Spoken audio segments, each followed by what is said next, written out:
साथियों नमस्कार, मैं नागेंद्र कुमार कुशवाहा, राष्ट्रीय सचिव विश्व भारती जन सेवा संस्थान। तमाम देशवासी जितने भी सहारा से पीड़ित हैं, कार्यकर्ता और जमाकर्ता, सबको पता है कि विश्व भारती जन सेवा संस्थान हमारा एनजीओ देश के 13 करोड़ जमाकर्ताओं का संपूर्ण भुगतान कराने के लिए लगातार संघर्ष कर रहा है। संस्थान के 32,000 मेंबर हैं, उनके लिए और पूरे देश के लिए हम लोग काफ़ी संघर्ष कर रहे हैं और लीगल की प्रक्रिया में बहुत तेज़ी के साथ बढ़ रहे हैं। सबको पता है, माननीय सुप्रीम कोर्ट में हम लोगों ने रिट याचिका दाखिल किया और उस रिट याचिका पर बहुत जल्द अब तारीख भी लगने वाली है। शायद संभवता है कि दिवाली के बाद कभी भी डेट आ सकता है, क्योंकि वो मेंशनिंग हो चुका है। और उसके बाद में रांची थाने सीआईडी में हम लोगों ने 2 केस एफआईआर किया, इस पर जांच पड़ताल चल रही है। सहारा के कई अधिकारी लगातार जेल जा रहे हैं, कुछ भागे भागे चल रहे हैं जो वारंटी है। और उसके बाद भी हम लोग बहुत सारा न्यायिक प्रक्रिया में बढ़ रहे हैं बहुत तेजी के साथ में, जिससे कि आने वाले टाइम में देश के तमाम निवेशकों का भुगतान हो सके और जो देशद्रोही इस देश के 13 करोड़ जमाकर्ताओं का धन लूटे हैं उनको जेल में भिजवाया जा सके। इसी क्रम में साथियों, आप सबको पता होगा कि सहारा का जो जमीन था पूरे देश भर में, वो देश के निवेशकों के पैसे से खरीदा गया था।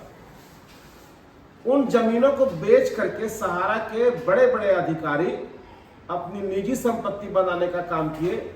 उन जमीनों को बेच करके देश विदेश में पैसा ट्रांसफर करने का काम किए। इसके कई हम लोगों के पास सबूत आ चुके हैं। साथियों, आप सबको पता होगा या नहीं भी पता होगा तो जानकारी आप ले सकते हैं।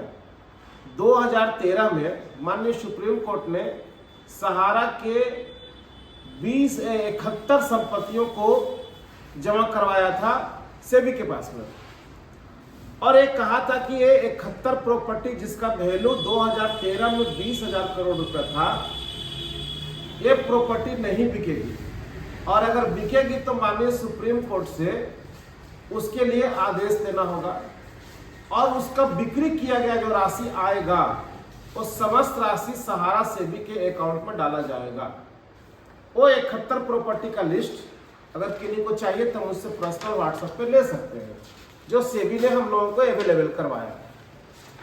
उसके बाद साथियों, कहानी कुछ और उसके आगे हुआ। उन 71 प्रॉपर्टियों में बहुत सारी प्रॉपर्टी सहारा ने बेच दिया बिना माननीय सुप्रीम कोर्ट का आदेश लिए हुए, और उन संपत्तियों को सहारा सेबी के खाते में नहीं जमा किया, एक पैसा भी नहीं जमा किया। और वो पैसा से इनके जो बड़े बड़े अधिकारी थे वो अपनी निजी संपत्ति बनाए और उस पैसे को देश विदेश में ट्रांसफर करने का काम किया। साथियों, इन सारी चीजों का जैसे ही मुझे पता चला हम लोगों को कि सहारा ने एक बड़ा खेल खेला है सहारा की जमीनों के ऊपर, और हम लोग सोचते रहे कि सहारा की जमीन बिकेगी तो हम लोगों का पैसा मिल जाएगा।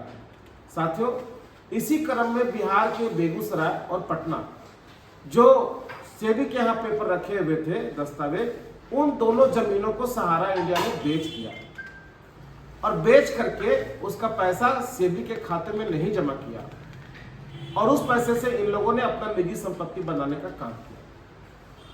हम लोग उसका जांच किए, सेबी में उसका पत्राचार किए, तो सेबी ने साफ लिख करके हम लोगों को दिया।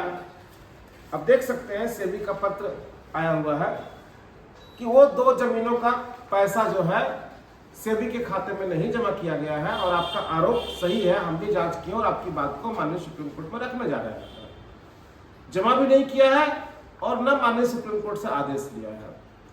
बिहार सरकार में हमने पत्राचार किया, चूंकि बिहार में एनडीए की सरकार है और वहां की सरकार इस बात को सुनना नहीं चाहती है, क्योंकि भाजपा की सरकार जहां रहेगी वहां सहारा पीड़ितों को कष्ट उठाना ही पड़ेगा। काफी पत्राचार हमने बिहार में किया और वहां से दर्जनों दस्तावेज हम लोग को दिए गए पत्राचार के माध्यम से कि हम लोग इसके ऊपर कार्रवाई नहीं कर सकते हैं, ये मामला कोर्ट का है, इसीलिए आप कोर्ट में जाकर के अपनी बातों को रखिए। तो हम लोग सोचे कि अब करना क्या है, तो काफी मेहनत और संघर्ष करने के बाद पटना हाई कोर्ट में हम लोग कल एक रिट पिटीशन फाइल कर दिए वो फाइल करने में हम लोगों को लगभग 3 महीना का मेहनत करना पड़ा। और वो फाइल हो गया कि पटना में, सॉरी, बिहार में जितने भी जमीन सहारा का था, वो जमीन सहारा के गरीब निवेशकों के पैसे से खरीदा गया था। वो जमीन बिका, उसका पैसा कहाँ गया, वो जमीन बिका, उसमें कौन कौन लोग संलिप्त थे, ये सारी चीजों की जांच कराने के लिए, और वो तमाम जमीनों को जो बेचा गया है उसको भी और जो बचा हुआ है उसको भी, सबको रिकवर करवा करके बिहार के तमाम जितने भी गरीब निवेशक हैं उनका भुगतान उसी जमीन के बेच करके पैसे से करने के लिए हम लोगों ने अपना प्रे लगाया है। आप दुआ कीजिए कि पटना हाईकोर्ट में जो केस लगा है वो केस एडमिट हो जाए और बिहार के तमाम 2 करोड़ जमाकर्ताओं का वो जमीन बेच करके रिकवरी करके भुगतान हो जाए। साथियों, मामला यही नहीं है, बिहार की केवल बात नहीं है।